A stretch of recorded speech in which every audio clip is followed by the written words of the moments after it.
Phlebotherapy TRAP of telangiectasias and ectatic veins in aesthetic and functional medicine. Varicose disease is a three-dimensional pathology and must be treated by means of a three-dimensional method. TRAP, three-dimensional regenerative ambulatory phlebotherapy. TRAP reduces hemodynamic hypertension in the venous circulation. TRAP corrects excessive hydrostatic thrust. A regenerative solution is injected into all the visible veins.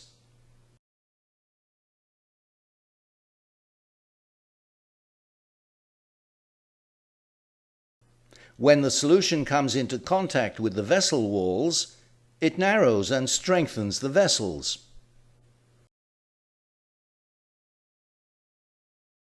"24 milliliters to 72 milliliters of a diluted sclerosing solution is injected.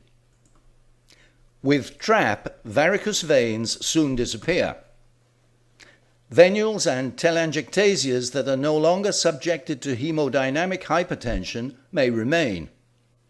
These vessels can be treated more easily, practically without risk, by injecting the same regenerative solution, diluted to 3%, with a 3 milliliter syringe and a fine 30G needle. The solution is prepared in the same way as in classic TRAP.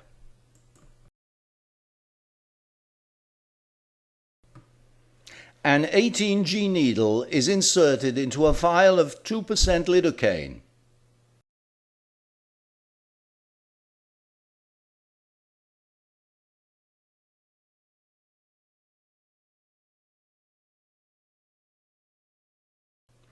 A 20 milliliter syringe with an eccentric tip is used.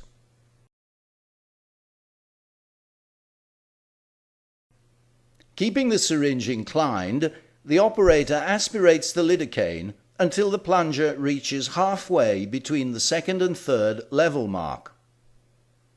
Before aspirating, the operator carefully presses the plunger in order to expel any air that might be contained in the syringe.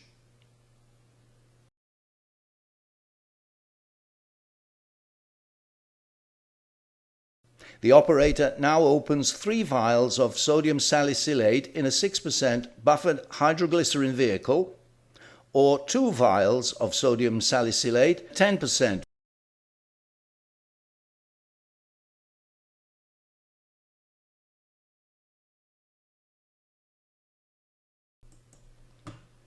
The contents of these vials are aspirated into the 20 milliliter syringe.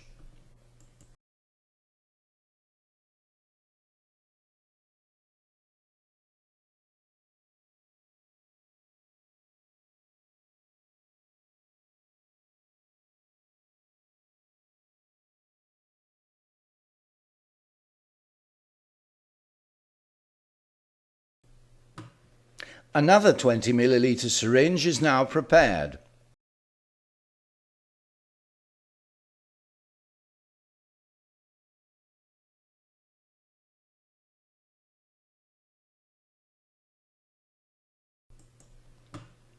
The contents of these vials are aspirated into the 20 milliliter syringe.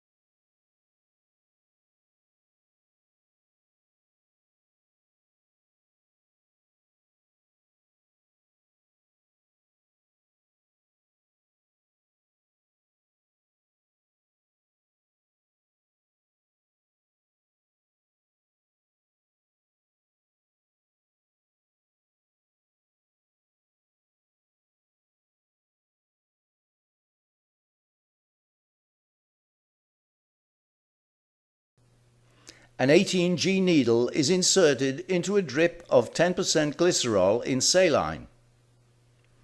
The previously prepared 20 milliliter syringes are filled with 10% glycerol up to 24 milliliters.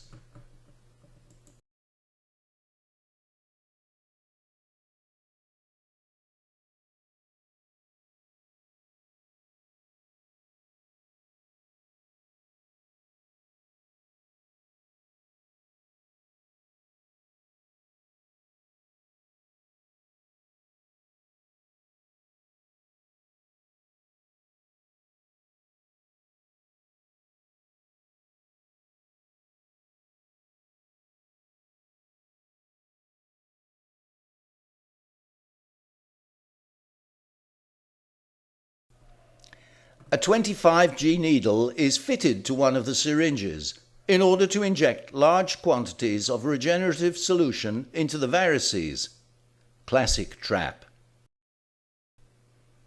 An 18G needle is fitted to the nozzle of the other syringe.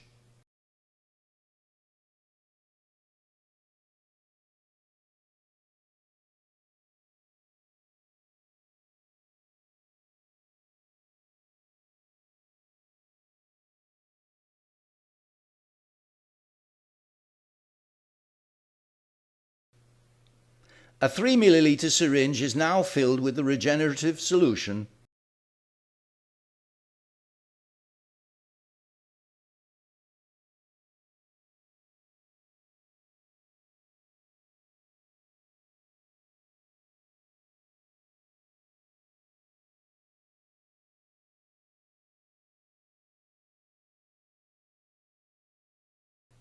And a 30G needle is fitted to it. This syringe will allow us to inject the telangiectasias, the finest capillaries, the venules and the veins.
As can be seen in the Phlebotherapy section of the medical video journal CRPUB.org, there is another technique for the injection of telangiectasias, the two-syringe technique.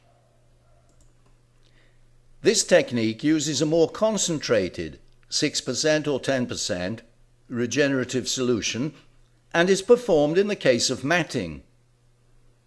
Areas of matting are made up of tens or hundreds of small, high-pressure telangiectasias, which are formed when a very dilated vein is obliterated or stripped out. If an escape valve, such as a large vein, is removed without correcting the hemodynamic hypertension that caused it to dilate, this hypertension will cause the small capillaries to dilate.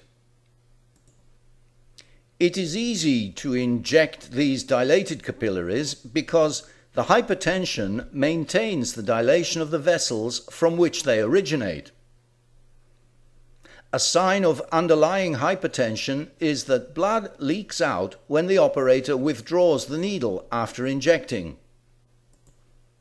This phenomenon is due to lateral thrust. In areas of matting, the concentrated solution will have to be injected in several points and in good quantities in order to regenerate the walls of the incontinent perforating vessel involved.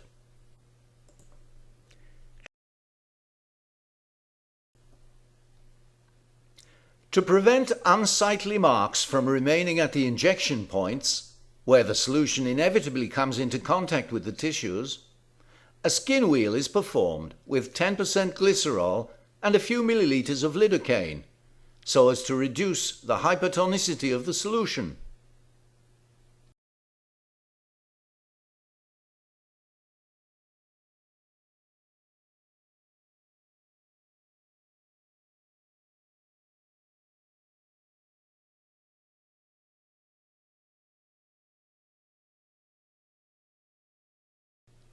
The technique presented in this video uses the same 3% concentration commonly used in TRAP. The solution is injected into the veins and telangiectasias. However, before injecting the telangiectasias, it's always advisable to inject the reticular veins of the area in order to reduce hemodynamic hypertension. Alternatively, these veins can be injected at the same time as the telangiectasias. In conclusion, as varicose disease is three-dimensional, it must be treated with three-dimensional techniques. Indeed, two-dimensional techniques are irrational. They merely eliminate the escape valve of the hemodynamic hypertension that they are unable to cure. Moreover, traditional techniques have no pathophysiological basis. Stripping out the veins, burning them with a laser, or obliterating them with sclerotherapy not only eliminates the escape valve of hemodynamic hypertension, it also eliminates the gateways through which the walls of the non-visible veins can be treated. In addition, as Doppler study cannot visualize the pathology, patients with multiple incontinent perforating veins are regarded as having no dysfunction. In the lower limbs, however, even the smallest telangiectasia is caused by hemodynamic hypertension.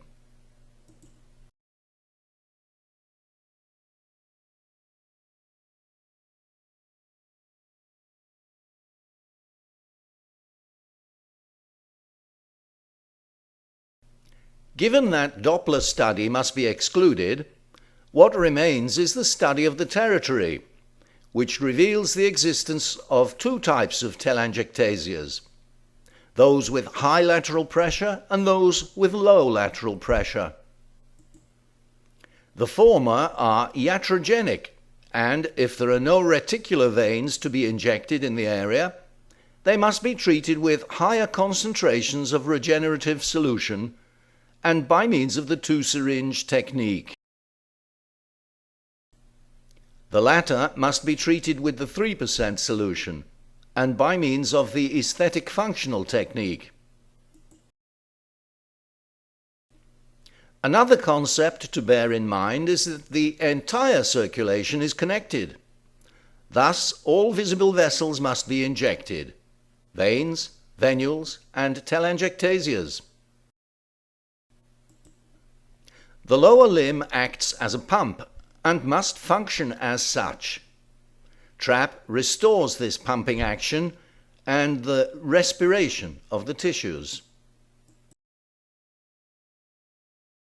To access this material, you must subscribe to the CRPUB.org medical video journal. Subscription is free and reserved for medical doctors only.